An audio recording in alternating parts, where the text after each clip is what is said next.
Alright, guys, I'm here to tell you that Indiana Jones and the Kingdom of the Crystal Skull is probably not as bad as you think, but it's definitely not as good as it could have been.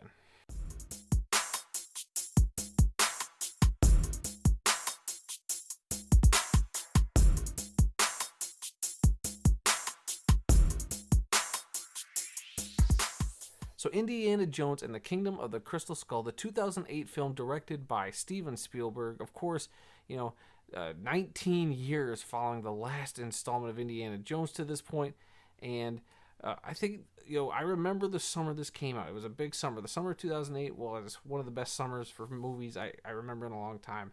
And having this film come out, and I was sort of a fan of Indiana Jones, but I wasn't like in love with Indiana Jones like I am now. But I was still kind of excited about this movie. And I remember when this film came out, all the some of the flack it got for some of the stuff in it. But we'll talk about that as we move forward. First, let's hit you with a synopsis or a summary of what this film is, if you haven't seen this before. So, essentially, Indiana Jones and the Kingdom of the Crystal Skull takes place in the 1950s, where the Russians are after some sort of mysterious object connected to the Crystal Skull that Indiana Jones who has to also find and prevent the Russians from getting. Along the way, he has to team up with a new sidekick named Mutt Williams, and then on top of that, run into old flames and old friends, and all the while kind of crack the mystery of what is this Crystal Skull and go on a typical Indiana Jones adventure. And that's your summary if you've never seen it. If you have, let's continue with the spoilery goodness. So, look, like I said up top, I don't think this is a bad film. Definitely not great, but it is not bad. Honestly, the first 20 minutes of this film, I think were, for the most part, super enjoyable and felt super nostalgic to me watching Indiana Jones. I think there's some great gags in there, especially the gag at the beginning where, Indiana Jones does the whip to go from one car and he flies back and he crashes into the other one and he just goes, just like, it looked closer or something like that. It was a great Harrison Ford delivery. Great Harrison Ford line there. There's a lot of other stuff in there. Like, I just really like even though it's a little kind of over the top with the magnets and like the magnetized box they're looking for, a little cheesy there. But I do think it was a bold choice to start off with, like, looking for the body of the Roswell alien kind of thing. And obviously, that kind of sets the tone for this movie because it does get a little out there.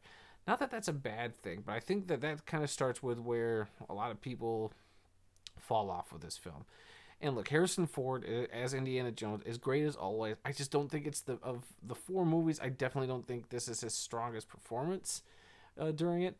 I mean, it does seem like at times he is kind of just going through the motions, but then there are genuine moments where it feels like he was, connected to this character and just brought that great Indiana Jones magnitude out and like really delivered. He does great. I still think he's great, just not as great as he used to be or could have been. Then you got Cate Blanchett coming in here as the villain, one of the Russians named Irana Spalko. She's kind of like a weird like head of mystic sciences or something, where she thinks she can read minds, or can she read minds, and so she's looking for a weapon that that involves like telepathy and all that. And that's the Russians' plan, is to use this crystal skull because of the telepathic nature of the crystal, change people's mindsets to the comrade way.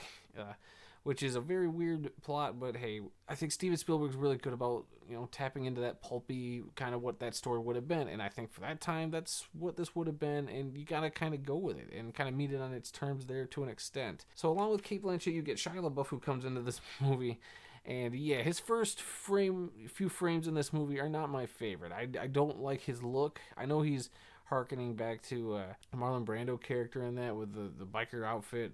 I just didn't really dig the aesthetic with the hat, but they quickly lose that hat, thank goodness. And I actually think Shia LaBeouf does pretty good in this. I'm not saying he was great by any means. He definitely gets more flack than he deserves. But he was the hot item at the time. He was an up and coming actor, and I do think he's actually got tremendous range as an actor. It's just in this film, he's kind of just served as kind of the sidekick who gets to do a couple things here and there. And so I don't think he's terrible. And then having Karen Allen come back as Marion Ravenwood later on in the film, like at least halfway through the film, she finally pops up. It was great to see her But again, kind of with Harrison Ford, it just felt like she didn't have that magic. She didn't have that Marion Ravenwood energy and spunk that she had in the original film. Yeah, granted, it's 19 years later, 20 years later that she reprised that role. But I still think, to an extent, there is a little bit of that charm she had, but it just never fully landed for me, which it was very disappointing on this time around. Because I remember digging it when I first saw the film back in 2008, but now I'm a little disappointed by that. And a couple of newcomers to the franchise. You have Ray Winstone, who plays like Mac, who's like a buddy to Indiana Jones, and you kind of get a little bit of backstory that they'd worked together before. I wasn't really crazy about his character. He's pretty one note, kind of a double crosser a couple times, and it was, I don't know, just he didn't really do anything for me. And then you had John Hurt as Harold Oxley, or they just call him Ox, and he was interesting. I don't think he got as much to do as he could have, because I think John Hurt was a great actor. In this movie, it was kind of fun having him in there playing this, guy who's kind of lost his mind a little bit. So I think he brings a little bit of fun to that. Like I said, I like the opening of this film. I think it opens really strong, and I actually think that a lot of this movie is pretty good to a point, because there is one scene, and it's a scene later on in the film, and from that point to the end, I felt kind of lost, which bums me out. Even with the fridge scene, the nuking of the fridge that everybody calls it, that jumping of the shark moment in this franchise, apparently, that scene didn't last as long, and gotta admit, it's a cool shot when you see Indiana Jones standing in front of a mushroom cloud, even though it was kind of silly and ridiculous that a fridge would hold them. I know it really wouldn't do that, but you suspend a little bit of disbelief. So that one didn't bother me, but the point in the scene that I think is even more ridiculous, that completely lost me for this film, was the scene where Shia LaBeouf starts Tarzaning around with some monkeys in the jungle. That was it. That's the exact moment where I said, wow, dang, this movie was pretty good up to this point, and now I'm just kind of zoning out. So that scene happens, and then following that, you get the weird scene with the ants. You get, all this stuff in the temple. While the temple's cool, I'm like, I wasn't really feeling it, and it just didn't feel as Indiana Jones as I was used to, even though he's sitting right there, leading the way in this temple that was constructed by interdimensional beings. And it's funny they call them interdimensional beings and not aliens. I guess Spielberg got sick of, I've already done a couple of movies with aliens. Can we do something else? So they say, hey, let's just call them interdimensional beings. And it's different, right?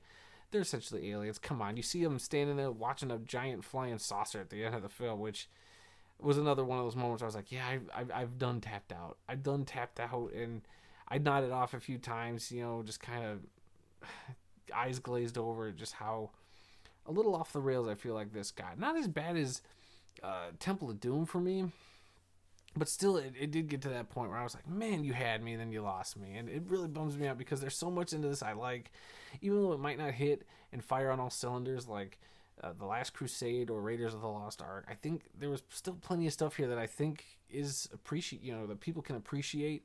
And, I think just seeing the interactions between Indiana Jones and Mutt Williams were actually pretty good. I thought they had some decent chemistry. Seeing Harrison Ford and having the story acknowledge that Indy's older and kind of being a little more flawed at times was actually pretty appealing to me. But, at the end of the day, Kingdom of the Crystal Skull will always be probably thought of as the worst Indiana Jones movie. It's kind of like the low bar people set. But I definitely will say I would watch it again. I know that by the time you get to the third act of this film, it does kind of fall apart a little, for me at least, and that it just doesn't hit my sensibilities when it comes to Indiana Jones. And maybe that's another part of it, because I feel like, Indiana Jones at his peak is great when he's, dealing with the Christian, stuff, like the Lost Ark of the Covenant, and then you got the Holy Grail, artifacts like that I'm not saying are more important than some other artifacts, but I'm just saying those are two artifacts that are pretty well known, pretty well established in culture, I think, across the world. That, just famous iconography that we all kind of can identify. Whether or not you believe in that's your own thing.